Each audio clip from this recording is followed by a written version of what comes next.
So you hear a lot of times that the baby boomers need to let go of their houses, right? We have a housing crunch in many parts of the country still, definitely in the metro Milwaukee area. Believe it or not, what is holding some of these potential sellers back is capital gains. So way back in 1997, they made a change to the tax law.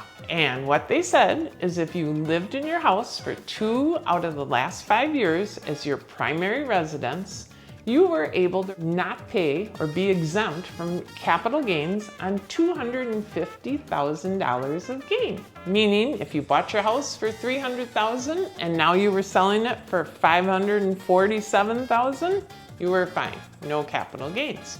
And in fact, they also gave a married couple up to $500,000 exemption on capital gains when selling their house. But remember, I said this was in 1997. Prices were very different then. I just saw an article where they said if those numbers were adjusted for 2025 market, it would be $660-some thousand for a single person to be able to be exempt and $1.3 million for a married couple.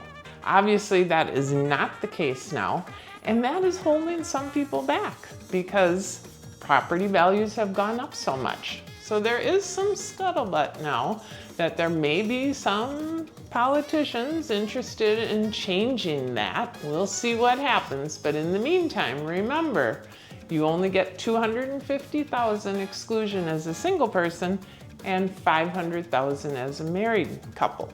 One last thing is many people I work with get confused and they think the gain is their net proceeds, what they're walking away from, their equity in the house. That is not your net gain per the IRS. They are looking at what you paid for the property and what you're selling it for.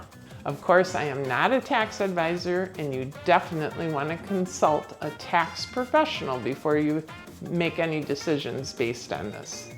I'm Beth Jaworski with Shore West Realtors, and I'd love to be your realtor.